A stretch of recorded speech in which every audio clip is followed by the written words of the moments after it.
ये डब्ल्यूडब्ल्यूई के लिए कोई नई बात नहीं है कि वो किसी बड़े मैच को अनाउंस करके बिल्कुल आखिरी मौकों पर उसमें कोई खास बदलाव कर दें या कभी कभी तो उस मैच को ही कैंसिल कर दें। ऐसा होने के कई सारे कारण हो सकते हैं। किसी हाई प्रोफाइल मैच में कभी कभी किसी रेसलर की चोट की वजह से भी बदलाव करना पड़ सकता है, या फिर कभी कभी कंपनी पूरी तरह से अपना क्रिएटिव डायरेक्शन ही बदल कर ये फैसला कर सकती है कि ये मैच डब्ल्यूडब्ल्यूई के लिए उस वक्त कुछ ठीक नहीं रहेगा। तो जुड़िए हमारे साथ, जहां हम देखेंगे 10 ऐसे डब्ल्यूडब्ल्यूई मैचेस जिनका फैंस को इंतजार था लेकिन उन्हें आखिरी मौकों पर कैंसिल कर दिया गया। Brock Lesnar versus Roman Reigns day 1।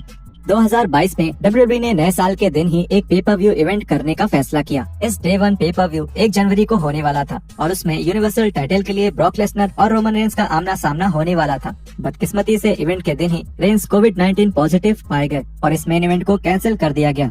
इसकी वजह से लेसनर को डब्ल्यूडब्ल्यूई टाइटल के एक मैच में डाल दिया गया जो अब फैटल 5-वे मैच बन गया था और इसमें Brock Lesnar, big E, Seth Rollins, Kevin Owens और बॉबी लैशली ने हिस्सा लिया था। हैरानी की बात यह थी कि इस मैच में लेसनर ने डब्ल्यूडब्ल्यूई टाइटल जीत लिया और इस फैसले पर डब्ल्यूडब्ल्यूई के बहुत सारे फैंस ने कई सवाल उठाए, क्योंकि बिग ई एक डब्ल्यूडब्ल्यूई चैंपियन के तौर पर धीरे धीरे आगे बढ़ रहे थे और इसीलिए इतनी जल्दी अचानक उनसे ये टाइटल छिन जाना किसी को सही नहीं लगा। Bianca Belair versus Sasha banks SummerSlam 2021।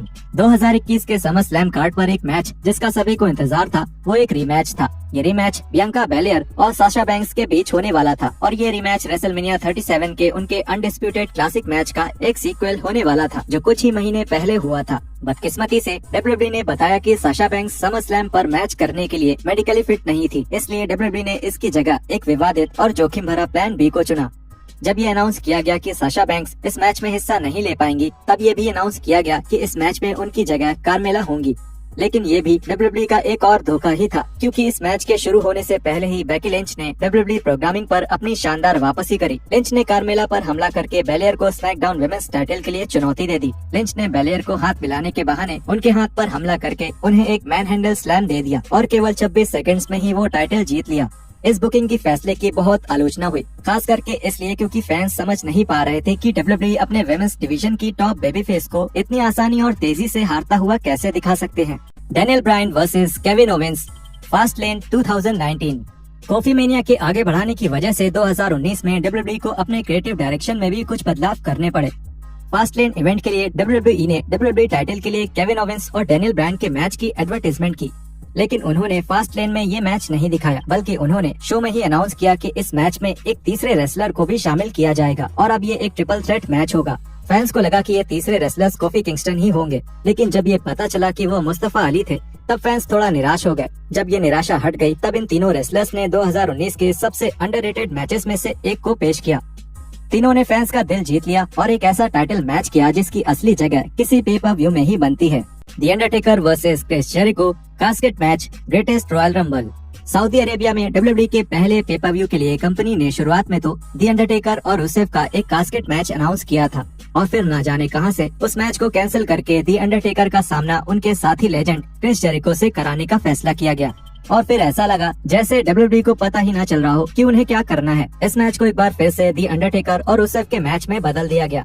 अपने YouTube चैनल पर रुसेव ने बताया कि डब्ल्यूडब्ल्यूई ने इस मैच को इतनी बार क्यों बदला। उन्होंने कहा कि उन्होंने मुझे इसलिए निकाला था क्योंकि मैंने ट्वीट किया था, मुझे ध्यान से दफनाना मेरे भाई। लेकिन इसका किसी के भी मैच में होने या ना होने से कोई मतलब नहीं था। मैंने वो इसलिए कहा था क्योंकि वो एक कास्केट मैच था और मुझे लगा कि जीतने के लिए तुम्हें शायद उसमें डाला जाएगा, इसलिए मैंने कहा था कि मुझे ध्यान से दफनाना और सबने उसका बिल्कुल ही अलग मतलब निकाल लिया, कुछ ऐसा जो इसके असल मतलब के आसपास भी नहीं था। क्योंकि शुरुआत में ये प्लान था कि विंस मुझे एक बेबी फेस बनाने वाले थे, एक अच्छा आदमी, और वो मुझे अंडरटेकर से हारते हुए नहीं देखना चाहते थे और फिर उन्होंने जेरिको को शामिल किया। लेकिन फिर ये हुआ कि प्रिंस ने उन्हें कॉल किया और कहा मुझे रुसेव वापस इस मैच में चाहिए, और फिर सोचो क्या हुआ, रुसेव उस मैच में वापस आ गया और रुसेव सऊदी के प्रिंस के साथ डिनर पर भी गया।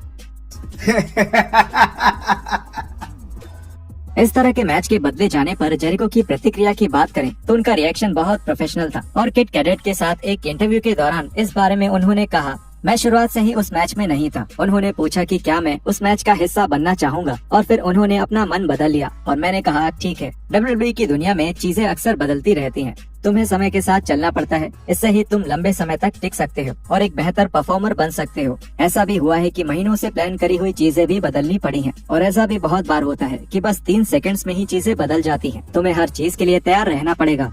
Seth Rollins versus riddle, SummerSlam 2022। 2022 के समरस्लैम कार्ड पर सबसे हाइप किए गए मैचेस में से एक था सेथ रॉलिंस और रिडल के बीच होने वाला मैच। लेकिन डब्ल्यूडब्ल्यूई ने इस मैच को कैंसिल करने का एक बड़ा फैसला किया और इसको लेकर इंटरनेट पर कई सारी बातें चल रही थी। लेकिन आखिरकार बीटी स्पोर्ट के साथ एक इंटरव्यू के दौरान रॉलिंस ने बताया कि उस मैच को समय की पाबंदी की वजह से कैंसिल किया गया था। ये वो समय था जब समरस्लैम के पहले ही हमारा पूरा सिस्टम बदला जा रहा था। मुझे लगता है कि एक हफ्ते पहले ही हमारी इंडस्ट्री का सबसे बड़ा बदलाव हुआ था। जब ट्रिपल एच ने क्रिएटिव प्रोसेस को संभालना शुरू किया तब वो उन्हीं चीजों को देख रहे थे जो उन्हें दिखाई जा रही थी। इसकी वजह से मेरे ख्याल से उन्हें किसी स्पॉन्सरशिप एग्रीमेंट की वजह से मिस्टीरियो का मैच डालना पड़ा था। हम सब उसी जगह पर पहुंच गए जहां हमें लगा हम इस कहानी को बनाने के लिए और हफ्ते ले सकते हैं। उन्होंने हमारे मैच को हटाने का फैसला किया और यह भी ध्यान रखा कि बाकी मैचेस लंबे हों और उनकी कहानी भी बड़ी हो। मैं सब समझता हूँ और इसकी इज्जत भी करता हूँ। मैं थोड़ा दुखी था क्योंकि हमने मैच का वादा करके फैंस को मैच नहीं दिखाया और उस समय तो मैं सच में पूरे साल ही परफॉर्म कर रहा था। मुझे लगा कि एक परफॉर्मर के तौर पर ये मेरे मुंह पर एक तमाचा था कि मैं साल के दूसरे सबसे बड़े शो में हिस्सा नहीं ले पाया था। लेकिन डब्ल्यूडब्ल्यूई ने इन दोनों रेसलर्स का पे-पर-व्यू कार्ड पर ब्रॉल दिखाने का फैसला जरूर किया और कार्डिफ वेल्स में हुए clash at the castle event में आखिरकार इनका मैच कराया गया।